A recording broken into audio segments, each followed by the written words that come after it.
Good Monday afternoon, and thank you for joining us on Kare 11 News Now. I'm Rena Sargentopoulos. It is day 2 of cleanup all across the metro after powerful storms Saturday night. At one point, 50,000 people were without power. Most of them have been restored at this point. One of the places that was hit the hardest was Waconia. The National Weather Service says at least 4 tornadoes hit that area. This is a look at the path of 2 of them. Fortunately, Carver and Hennepin County officials tell us no one reported any injuries from this storm. We did, however, see some close calls of trees landing on houses early Sunday morning. Beyond downed power lines and toppled trees, flooding and water damage have created a new wave of concern. The rain poured down especially hard on one West Metro community, getting a month's worth of rain in just a matter of hours. Heidi Wigdahl shares how people who live in Buffalo are now dealing with the soggy aftermath. In downtown Buffalo, there are some signs of Saturday's storms, but drive just 5 miles south, and there's still so much to see. It's never been this high before. Stephanie Mers says Frederick Creek normally flows under their driveway off Highway 25. Now they're cut off, with only fish traveling over it, which is where the kayaks come in. We're gonna go around this way and up through the woods, hopefully, and make it to the other side. Since last Monday, we've had just about 9 inches of rain. Dwayne Ralstead farms about 900 acres, everything from corn to soybeans. There's washouts in the fields, and the soybeans don't like wet feet. You know, we call it wet feet, but they don't like a lot of water, and we just need some heat because we haven't had any. The city says more than 4 inches of rain fell in about an hour. As a precaution, they temporarily closed the Sturgis Beach area and fish docks while testing the water quality to ensure the floodwaters have not compromised safety. Lab results will be back in 1 to 5 days. Just wait for this to go down and then assess the damage that's underneath before we can do anything else. For now, Stephanie's family is crossing by kayak. Sunday afternoon, the city of Buffalo announced on its social media that their wastewater collection system is experiencing, quote, very high flows. To help manage the system, they're asking residents to limit their water use. That means cutting back on things like dishwashing and laundry until further notice. In Buffalo, I'm Heidi Wigdahl, Kare 11 News. Some of that severe weather is already messing up the very busy 4th of July travel rush, which is already underway. AAA says it's going to be a record setter with more Americans on the move for fireworks and family get-togethers, but some may be dealing with that weather. NBC's Maggie Vespa is in Chicago with the latest. A potentially record-setting July 4th travel stretch is already underway, with AAA estimating roughly 72 million Americans will drive or fly for the holiday, and already that surge seems to be on a collision course with severe weather nationwide. Specifically over the weekend on Sunday, we saw tornadoes across the Great Plains, we saw pounding rain, lightning, hail in the south, and that created a mess when it comes to travel. Roughly 10,000 delays nationwide on Sunday, and some of the nation's busiest airports were chaos. In Atlanta specifically, we saw crowds of frustrated travelers sleeping on the ground, waiting for their flights to take off. And the bad news is that severe weather risk continues really into tomorrow, with millions at risk from Texas all the way up through New Jersey. So that being said, experts are pleading with people, if you are traveling for the 4th, check your route or check your flight status as well as the forecast before you leave the house, and try if you can to be flexible and have a plan B. Maggie Vespa, NBC News, Chicago O'Hare. New this afternoon, the driver pulled from this fiery crash on I-94 overnight escaped with just minor injuries. According to Minnesota State Patrol, just after midnight, a Toyota hit the concrete barrier near Franklin Avenue in Minneapolis. The crash pushed those barriers into the eastbound lanes of traffic, and several other vehicles hit them.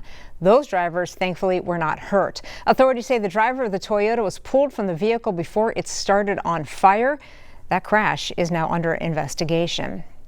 Right now, a look from our nation's capital, where lawmakers are voting on unlimited amendments in the so-called Big Beautiful Bill, something that will fund most of President Trump's agenda. It is being called Vote-a-rama because there are so many amendments to work through. The House of Representatives, which will need to pass the bill as well, is being told to expect votes to last through Wednesday morning. Lawmakers have a self-imposed July 4th deadline to get that bill passed. New video today of the procession for two fallen firefighters who were shot and killed during an ambush on a mountain in Idaho on Sunday. This happened in Coeur d'Alene, about 30 minutes outside of Spokane, as crews were responding to a brush fire that authorities say was set intentionally by the shooter. That shooter, according to the sheriff's office, was found dead overnight with a gun near him. Officials say the man started a fire around 3:30 our time Sunday and then started shooting when the firefighters arrived, forcing the entire area into a shelter in place for about 6 hours. So we have currently one dead shooter. Based on the preliminary investigation that was being conducted, keep in mind we had a fire that was rapidly it was approaching the body, so we had to scoop up that body and we had to transport that body to a different location. But based on the preliminary information, we believe that is the only shooter that was on that mountain at that time. The names of the two firefighters killed have not been released. One other firefighter is fighting for their life right now in a hospital. All eyes on New York City in a courtroom this afternoon as we are on verdict watch in the Sean Diddy Combs trial. The jury hearing almost 7 weeks worth of evidence in the case, accusing Combs of racketeering and sex trafficking. They have one laptop to review the evidence and they can ask the judge questions through written notes. If he is found guilty, Combs could face the rest of his life in prison. A very emotional weekend in Minnesota as the state said goodbye to Melissa and Mark Hortman and their dog Gilbert. Thousands lined the Capitol waiting for hours just for a few moments to pay their respects on Friday. So many came to honor the Speaker Emerita and her husband, but they also got a chance to say goodbye to their beloved golden retriever Gilbert, who was the first dog ever to lie in state in Minnesota. Sammy Solina spoke with some of the people in line about Gilbert's friends who were there to provide some comfort. A cloudy, sad day. A solemn, quiet sight. Two caskets joined by a little urn and a thought that brings a bit of solace. I was glad that he's with them. Melissa and Mark Hortman met their buddy, Gilbert, through Helping Paws, a nonprofit that trains and places service dogs. Gilbert actually failed the program. He was just too friendly. I think he represents the innocence in all of this. Elisa Golub is the executive director. She's bringing together volunteer trainers and pups like Petra and Jordy Stratman. We were asked to stand in the honor guard for Melissa and Mark and Gilbert, which is a huge honor for us. They were our neighbors and our friends and her babysitter. Petra, Gilbert's playmate, did make the cut. She is one of the dogs who greeted people when they entered the rotunda, including former President Joe Biden.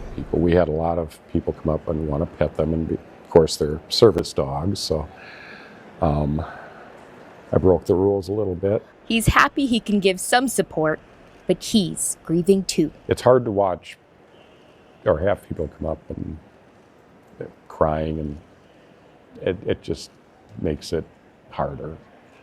It was rough. Seeing the caskets and the urn,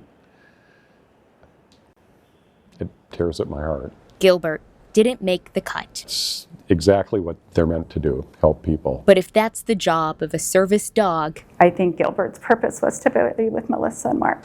Then Gilbert didn't fail at all. And we just didn't know it then.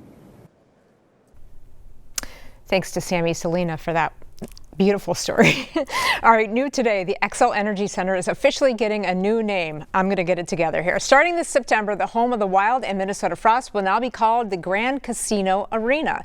The partnership is with Grand Casino Mille Lacs and Hinckley, which are owned and operated by the Mille Lacs Band of Ojibwe. The partnership is for 14 years. Right now, the Wild and the city of St. Paul pushing for renovations to the stadium, but so far not getting any help from the state, so those renovations will likely have to wait.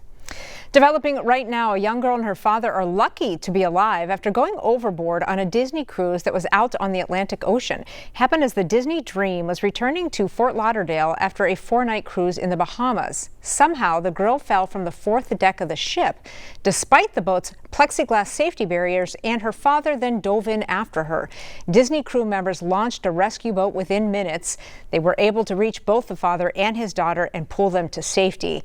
Disney released a statement on the incident commending the crew members for their exceptional skills and prompt actions, which ensure the safe return of both guests to the ship. Stick with us, more news and weather coming up after the break.